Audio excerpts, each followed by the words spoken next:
네, 오프닝 벨 1부 함께하고 계십니다. 이번에는 해외 증시 전문가분 모시고 말씀 나눠보도록 할 텐데요. 오늘 도움 말씀 주실 분 바로 모셔보겠습니다. 글로벌, 아니죠. 멀린 78회 이민호 대표 자리해 주셨습니다. 안녕하세요. 안녕하십니까? 네, 대표님 어제 전일장 분석부터 좀 들어볼까요? 어제 보니까 혼조세를 좀 보였는데 다우지수는 200포인트 이상 상승한 반면에 기술주가 좀 하락을 했어요. 네, 그렇습니다. 그 경기 회복 기대감이 좀 올라가다 보니까 아무래도 그 소비주 그리고 그 전통산업주 쪽이 좀 강세를 좀 보였고요. 그리고 기술주가 뭐 실적 발표 시즌 때 이제 강한 그 강세를 좀 보이면서 그 기술주에 대한 차익 실현 매물이 좀 나오면서 그래서 좀 하락한 것으로 좀 보여지고요. 이 표에서 보시는 것처럼 아마존이 그 사상 최고의 실적을 좀 보이고 그 2분기에도 뭐 좋은 실적을 좀 보일 것이다 이런 예상이 있었음에도 불구하고 그 차익 실현 매물이 좀 나오면서 빨갛게 이제 그 하락하는 모습을 좀 보였고 바로 옆에 오른쪽에 좀 보시면 파란색, 초록색으로 되어 있는 부분 그 커머셜 디펜시브 그 필수 소비재 같은 경우가 이제 전반적으로 상승을 좀 했습니다. 이제 이게 이제 경기 회복에 대한 기대감 뭐 그런 부분 그리고 또 이제 그 소비재에 대한 그 매출 증가 그런 부분에 대한 기대감이 같이 좀 늘어나서 이런 부분이 좀 그 어떻게 보면 이제 좀 주목받지 않나 이런 싶은 그런 생각이 좀 듭니다. 네. 근데 지금 현재 이 뉴욕 증시를 놓고 하루하루 해석을 하기보다 전반적으로 악재 그러니까 네네. 뭐 인플레이션에 대한 우려라든지 네. 인도의 코로나 확산이라든지 이런 악재와 호재 그러니까 기업 실적이 계속해서 좋고 또 경기 회복이 빠를 것이다 하는 이런 호재 악재가 그날 좀 줄다리기 하는 힘겨루기 하는 그런 양상으로 봐야 되지 않을까요? 예, 그렇습니다. 그게 뭐 그 장중에 어떤 뉴스가 나오냐에 따라서 조금씩 차이가 있는 것 같고요. 그리고 또 그 장중에 있는 어떤 그 이제 그 어떤 가격 조정 같은 게 가격의 어떤 모습이 일반적으로 이렇게 완만하게 흐르거나 완만하게 오르는 모습이 아니고 이렇게 등락을 좀 하는 걸로 봐서는 이게 뭐 특별한 호재나 악재의 그가 이렇게 시장을 전체를 견인한다기보다는 말씀하신 대로 뉴스 하나하나마다 그냥 반응을 하면서 하루하루 등락하는 그런 모습으로 계속 이제 이어지는 그런 모습인 것 같은데 주간 단위로 보거나 월간 단위로 봤을 때는 전반적으로는 계속 상승하는 모습을 좀 띠고 있습니다. 그러니까 오히려 좀 떨어지면서 조정을 받았으면 네.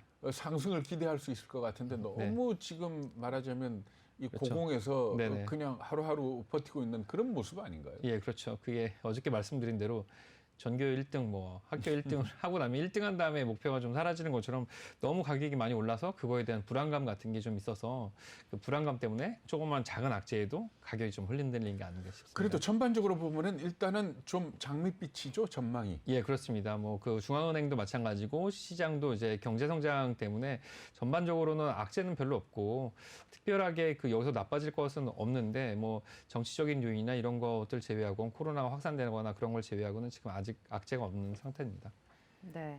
지금 보면은 저희 앞서서 워렌 버핏에 관련한 얘기를 좀 전해드렸었는데 워렌 버핏이 에어라인 쪽은 투자를 하지 않는다라고 얘기를 많이 했었거든요. 예. 지금 보면은 여행 업종이 좀 상승세가 좀 두드러지는 것 같은데 네네. 아무래도 이제 좀 경기가 좀 좋아지기 때문이 아닐까 이렇게 해석을 해봐도 괜찮을까요? 예, 여행업종은 최근에 많이 그 주목을 받았다가 다시 한번 급락을 한번 했었죠. 그렇죠. 네. 예, 그 영향 때문에 좀 반등을 하는 것으로 좀 보이지고 뭐 그 어저께 그 앞서 말씀하신 대로 워런 버핏과 그 찰리먼거의 그 대화에서 뭐 여행업 그 특히 항공업 쪽에 투자하는 것은 망하는 길인 것처럼 뭐 그 두 분이 그런 네. 얘기도 하고 그러셨던데 이 그 이제 여행업과 항공업은 뭐 이제 고정비가 너무 많이 들기 때문에 흐름을 잘못하면 뭐 억만장자로 시작해서 백만장자로 끝나는 사업이라고 그런 말이 있을 정도니까요. 네. 네, 여행업은 이제 지난주에 많이 좀 하락했기 때문에 반등하는 것으로 좀 보여집니다. 네.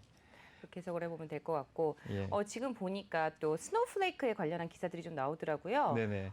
반토막난 스노우플레이크 어떻게 보시는지 좀 확인을 좀 해볼 수 있을까요? 네, 워렌 네. 버핏이 뭐 그 애플에 투자해서 수익을 굉장히 많이 봐서 워렌 버핏이 이제 작년에 항공주를 대량 매도를 하고 그걸 이제 우리나라의 젊은 사업개미들이 다 주워서 워렌 버핏도 끝났다고 했는데 워렌 버핏이 또 애플로 엄청나게 수익을 많이 보지 않았습니까? 그렇죠. 네. 예, 그래서 애플은 이제 IT나 이런 기술주에 투자를 안 하는 것 같았는데 역시 큰 형님은 다르다 뭐 이런 얘기도 네. 나왔었죠. 근데 이제 비상장 상태에서부터 투자를 해서 했죠. 네. 큰 수익을 났던 그 이제 데이터 기업이죠. 스노우플레이크 직접 워런 버핏이 투자를 하기도 했고.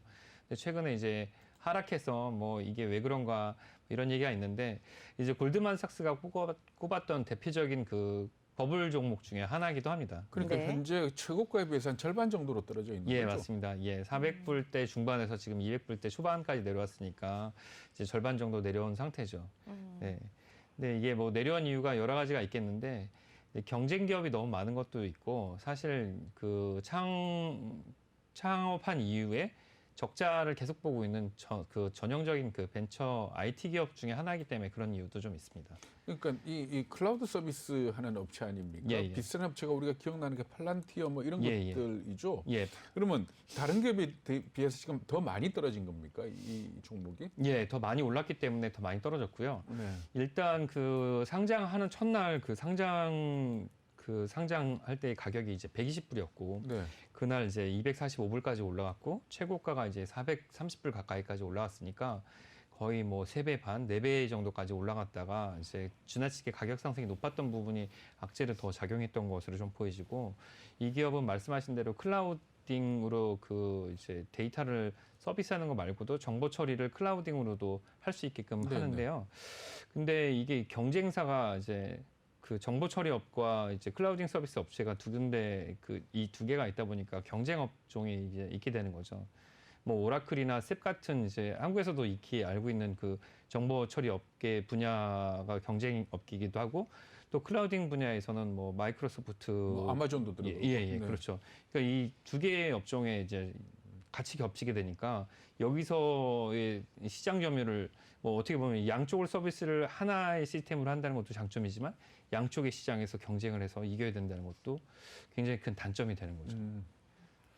지금 요즘에 반도체는 어떤가요? 최근 들어서 막 백신 얘기만 하다 보니까 반도체 업황 얘기 전혀 못한 것 같은데 반도체 네. 쪽은 어떤지 좀 여쭤볼 수 있을까요? 네, 얼마 전에 그 이제 백악관에서 뭐 특별하게 그 바이든 대통령이 이제 웨이파 들고. 예, 웨이퍼를 들고 뭐 이게 미국이다 뭐 이런 식으로 얘기를 해서 굉장히 주목도 받고 뭐 삼성전자도 거기 불려가고 뭐 이런 얘기가 있어서 굉장히 주목을 받았었는데 이 올해 그 미국의 경제 성장률을 6에서 7%, 뭐 7%도 넘어설 거라는 그런 전망이 있는데 최근에 그거에 대한 그 전망이 안 될 수도 있다 이런 전망들이 좀 나왔어요. 그 전망이 달성이 안 될 수도 있다. 네. 근데 6% 정도에 머물 수밖에 없다 그런 얘기가 나오는 가장 큰 이유 중에 하나가 미국의 그 제조업이 몇 개 남지 않았는데 그 중에서 가장 큰 제조업이 자동차인데 자동차 제조가 안 되는 가장 큰 이유가 반도체. 예, 반도체 문제 때문이라고 합니다. 그 반도체라는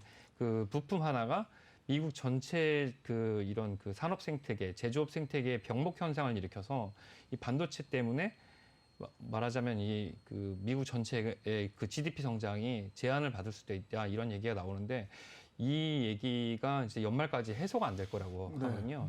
그러니까 이게 이 수급 문제가 해소가 안 돼서 미국 전체 경기에도 영향을 미치고 이 반도체 업황 전체는 올해 내내 그리고 내년까지도 계속 투자와 그 수급 불안 이런 게 계속 지속될 거라고 합니다. 근데 특히 뭐 중국과 미국의 어떤 기술 경쟁 구도, 뭐 패권 경쟁이 심화되다 보니까 반도체 업황은 지금보다 더 격해지면 격해졌지 그 뭐 단기간에 해소될 것 같지는 않습니다. 그러니까 미국과 중국 간의 반도체의 갈등이 심화되는 게 반도체 업체의 이익이냐 네네. 아니면 불이익이냐. 네네. 사실 이것조차도 가늠하기 좀 힘든 거 아닙니까? 예, 그렇죠. 그러니까 뭐 삼성전자가 미국에 대규모 투자를 하는 게 삼성전자로 봐서 꼭 좋은 일이냐? 네네. 그건 아니지 않습니까? 사실은. 예, 그렇죠. 그러니까 예. 오히려 뭐 중국에 투자하는 게 오히려 더 나을 수도 있고 한국에 증설하는 게 더 나을 수도 있는데 네. 지금 현재 미국이 강요하니까 어쩔 수 없이 미국에 투자하는 걸로 이렇게 볼 수도 있는 거죠. 예, 그렇죠. 근데 이게 결국에는 돈 많고 이기는 쪽이 가야 되는데 말씀하신 대로 삼성이 미국에 투자한다고 했을 때 그 미국이 과연 물량을 삼성이 2년, 3년 걸쳐서 뭐 몇십 조를 투자해서 이제 공장을 증설했는데 그 몇십 조의 몇 배에 달하는 물량을 미국 정부에서 보장해 줄 것인가 그러면 그건 또 퀘스천인 거죠. 아니죠, 그거는. 예, 당연히 그렇습니다. 아니겠죠. 예, 지금 당장 그렇게 뭐 어떤 특혜를 몇 년 동안 준다고 하지만 사실 그 장기간에 걸쳐서 미국이 그런 걸 할지 또 뭐 그 삼성전자가 그 80년대, 85년도에 그 디램에서 흑자를 전환할 때 사실 삼성전자만의 힘으로 됐다기보다는 그 정치적인 문제 그리고 또 뭐 경제적인 문제로 그 일본의 반도체 산업이 그 미국에서 굉장히 그렇죠. 박해를 받았었죠. 그런 영향도 상당히 컸던 부분이니까 이게 언제 또 뒤바뀔지 모르는 상황이죠. 반도체 이야기 나왔으니까 말인데 잠깐 네. 우리 네. 시장 얘기 좀 하죠. 그러니까 반도체만 하더라도 이렇게 좀 전망을 해볼 수가 있지 않습니까? 예, 예. 누가 잘 만든다, 만들어낼 것이다, 원하는 네. 거 어떻게 될 거다 하는데 바이오는 사실 참 네. 일정 부분 도박 아닙니까? 예, 그렇죠. 근데 어제 공매도 시작되니까 가장 크게 얻어맞은 쪽이 바이오잖아요. 예, 예. 어떻습니까? 미국 시장 같은 데서도 바이오에 대한 평가가 우리하고 비슷합니까? 어떤 것 같아요? 예, 바이오에 대한 평가는 뭐 한국보다는 조금 낮지만 그래도 미국도 역시 도박성이 강하다. 예, 도박성이 강하고 뭐 대표적으로 그 에디슨이라는 네. 키트 그 그래서 예. 여자 예, 그 이름이 생각이 안 나는데 엘리자베스 예, 예. 예, 엘리자베스 대표적인 홈즈, 레저스 홈즈, 그 에디슨이란 키트 그런 키트만 보더라도 거기에 엄청나게 많은 사람들이 물리지 않았습니까? 예. 이제 거기다 그런 일이 비일비재하니까 그 제약이 아니고 바이오라는 그거는 약간 검증이 되지 않은 완벽하게 검증이 되지 않은 시스템이기 때문에 어쩔 수 없는 부분이 좀 있는 것 같습니다. 그러니까 그게 그렇기 때문에 공매도의 대상이 될 가능성이 큰 종목들이다 이렇게 볼 수가 있는. 예, 그렇죠. 그런 부분은 상당히 좀 있고요. 뭐 업력이 짧거나 아니면 업황이 좀 짧거나 그런 부분은 상당히 그럴 수가 좀 있죠. 뭐 코카콜라나 뭐 아니면 이런 그 필수 소비재에 대해서 공매도를 거는 경우는 좀 드문데 이런 기술 기업에 대해서는 공매도를 잘 걸 수 있는 거랑 비슷하다고 볼 수 있죠. 워렌 버핏도 어저께 뭐 애플에다 공매도 거는 거는 미친 짓이다라고. 그렇죠. 예, 한국 시총이랑 비슷한 기업입니다. 네. 네. 네. 지금 또 워렌 버핏 얘기가 오늘 계속해서 나오고 있는 것 같은데요. 워렌 버핏이 또 그런 얘기를 했죠. 지금 종목에 앞서서 이제 앵커님하고도 얘기를 나눴었는데 종목을 이제 투자하지 못할 바에는 차라리 지수에다 해라라고 얘기를 했습니다. 네. 지수 얘기하다 보면 또 ETF 얘기가 나올 수밖에 없잖아요. 네. 오늘 또 좀 추천하시는 만한 혹은 관심을 가져보면 좋을 만한 ETF 상품이 있을까요? 네, 이제 어저께는 되게 크게 이제 그 매크로적으로 얘기를 해서 오늘은 좀 작게 좀 두 가지 추천할 만한 걸 좀 가져왔는데 그 반도체 업황의 그 수급 부족이 계속 지속되고 있다 보니까 추천해드릴 만한 그 ETF를 좀 가져왔습니다. 이제 반도체와 관계된 것들인데 이제 보통 서학개미들이 그 투자하시는 게 뭐 곱하기 3배짜리 레버리지 ETF들을 많이 하셔서 제가 추천해드릴 만한 거는 뭐 어떻게 보면 이제 그 눈에 확 들어오지 않으실 수 있는데 전반적으로는 이제 이 추정하는 이제 추정하는 그 필라델피아 반도체 지수 같은 그런 추정하는 지수들을 좀 비트하는 그런 ETF고요. 그리고 그 지금까지는 경쟁 ETF들 비해서는 이제 성과가 좀 좋은 편입니다. 물론 뭐 3배, 뭐 2배, 3배 정도를 하시던 분들한테는 눈에 차진 않겠지만 그래도 안정적으로. 업황을 따라가는 그런 ETF고 그 이제 그 심볼 티커는 SOSX고 XX입니다. 예, 이제 그 화면을 보시면 네. SOXX고 뭐 기억하기 쉬우실 겁니다. 뭐 그리고 그 MSCI에서 보면 ESG 평가에서도 뭐 지금 등급은 A니까 뭐 10점 중에 7점 정도 맞았다고 볼 수가 있고요. 그리고 여기 보시면 이게 오른쪽 표에 보시면 이 파란색 가운데가 이제 필라델피아 세미컨덕터 인덱스가 지금 뭐 1년 동안 14% 상승했으면 이 SOXX 이 펀드 같은 ETF 같은 경우는 15%가 넘었고 뭐 3개월 동안 이제 필라델피아 인덱스가 8.6%였으면 SOXX는 13% 정도 올라왔습니다. 근데 이게 또 어느 나라에 투자를 하고 있냐면 보통 이제 이런 그 ETF들은 이제 미국 한 군데만 투자를 하고 있는데 이 펀드는 이제 미국에도 투자를 하고 그 네덜란드에도 투자를 하고 그리고 타이완에도 대만에도 투자를 하고 있는 그런 펀드고요. 그리고 여기에 그 탑 섹터는 보통 이런 이 반도체 ETF는 주로 그냥 반도체 완성 반도체 업체만 투자를 하는데 이 같은 75%가 이제 완성 반도체 업체에 들어가고 25%는 그 완성 반도체 업체에 납품을 하는 그 반도체 장비 업체에 좀 들어가고 나머지는 또 그 산업용 그 기계에 좀 투자를 하는 그런 약간 좀 다양한 그 투자의 구성을 좀 가지고 있는 운용 편입니다. 주체는 어디입니까? 예, 아이쉐어 트러스트에서 운영을 하고 있습니다. 네. 그리고 그 편입 내용이랑 경쟁력을 좀 보면 여기 들어가 있는 탑 10 리스트를 좀 보면요. 그 엔비디아가 좀 들어가 있고 네. 텍사스 인스트루먼트 그리고 퀄컴, 브로드컴, 그리고 인텔, 어플라이 머티리얼스. 머티리얼스, 예, 램 리서치, ASLM, 뭐 그리고 저기 뭐 그 NXP, 네. 예, KLL 이렇게 그 이제 완성 반도체 업체랑 장비 업체가 좀 골고루 다 들어가 있고요. 여기에 보면 이제 그 비교할 만한 게 보통 그 XSD라는 그 다른 이제 반도체 ETF가 있는데 이거보다 약간 사이즈가 좀 작은데 이것보다도 더 성과가 좀 좋은 모습을 지속적으로 좀 보이고 있습니다. 이제 한 배짜리 그리고 반도체 업체 그 업황 전체에 투자하는 ETF로서는 이 정도를 투자하시면 업황이 성장하고 있고 뭐 완성 반도체와 장비 업체가 같이 성장한다 그러면 같이 올라갈 것으로 좀 보여지고 있습니다. 근데 그 종목 구성에 메모리는 빠져 있고 그죠? 예, 메모리 반도체는 예, 빠져 메모리는 좀 그 이제 비율이 좀 적은 편인 거죠. 예, 메모리는 좀 그 이제 여기 들어가는 구성 중에 좀 적은 편입니다. 지금 현재 ETF 규모는 어느 정도 됩니까? ETF 규모는 현재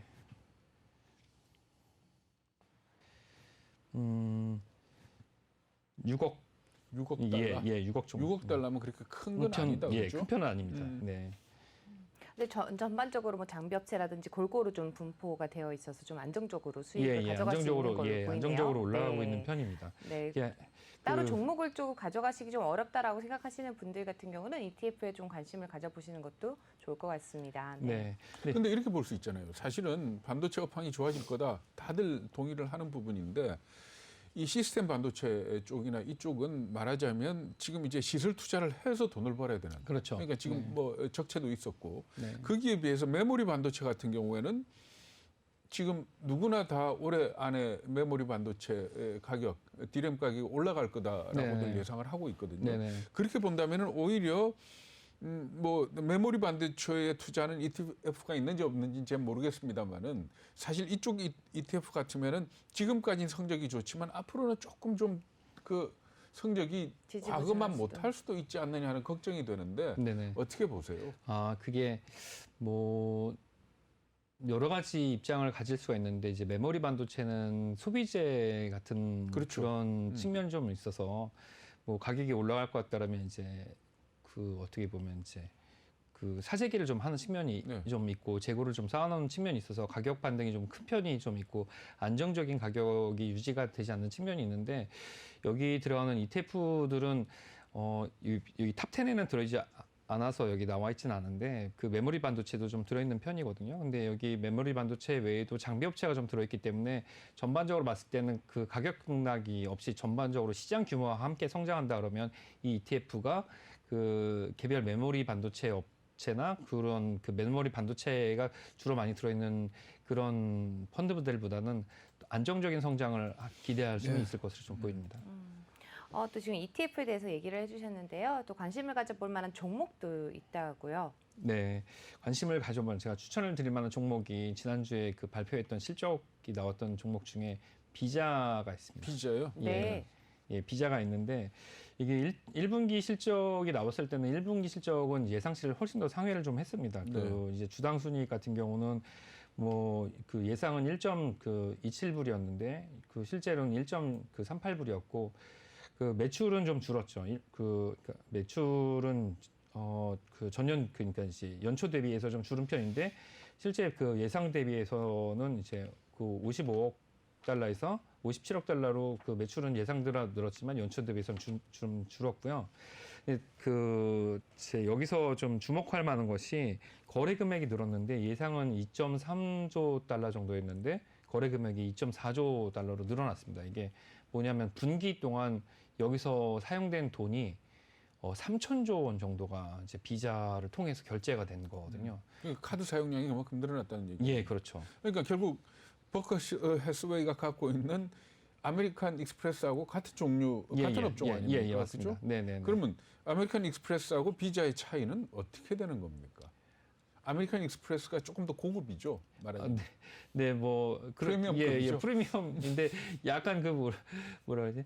예, 그 고소득층이 많이 사용하는 카드. 예. 이렇게 볼 수 있는 거죠. 예, 그렇게 볼 수가 있죠. 네. 아메리칸 익스프레스가 브랜드의 어떤 그 클래스는 구분이 될 수 있는데 네. 범용성은 비자가 더 좀, 많은 더 거죠. 많은 거죠. 이제 여기서 보면 비자, 그러니까 전 세계 그러니까 이제 브랜드를 통해서 결제가 되는 건 다 이런 그 카드 예. 예, 카드사를 결제를 하게 되는데 뭐 우리나라에서 발행되는 카드의 그러니까 우리나라든 뭐 다른 나라든 결제되는 카드 대부분이 비자나 마스터 아닙니까? 그렇죠. 뭐 네. 물론 뭐 은행 통해서 발행되는 카드들 같은 경우는 이제 그 도메스틱에서 보통 이제 지역에서 쓸 수가 있는데 해외에서 쓰려면 비자나 마스터를 그게 연동돼 있고 예, 그렇죠. 예. 아메리칸 익스프레스를 쓸 수도 있겠지만 근데 그거는 이제 약간 지역적인 특성이 좀 있으니까 근데 이제 비자나 마스터 같은 경우는 뭐 이제 해외에 나가 쓰다 보면 이제 글로벌하게 사용이 되니까 그러니까 비자나 마스터 같은 경우는 어떻게 보면 경기 변동에 굉장히 민감하게 반응할 수 있는. 그렇죠. 네.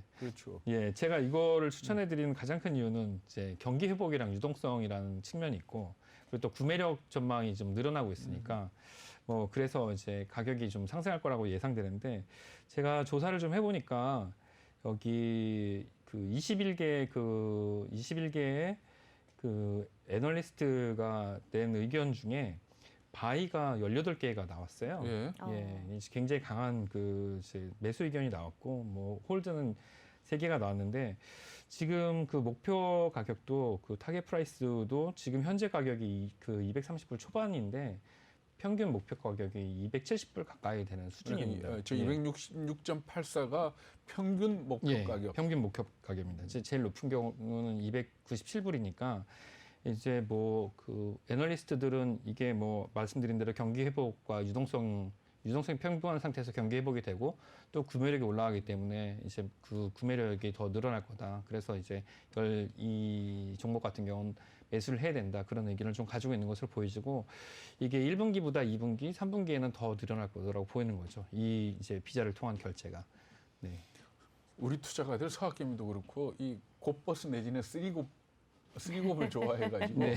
묻고 따블 뭐 이런 걸 너무 좋아해서 그렇죠. 사실 근데 이런 안정적인 주식이 참 중요한데 그죠? 네, 그렇습니다. 네, 변동성이 큰 거는 좀 다른 쪽으로 좀 관심을 가지시고 좀 안정적인 수익을 가져가시는 쪽은 오늘 또 관심 가져볼 만한 또 ETF와 또 종목에 또 관심 가져보시면 좋을 것 같습니다. 오늘 도움 말씀 주신 분, 네, 멀린 78의 이민우 대표였습니다. 말씀 고맙습니다. 감사합니다.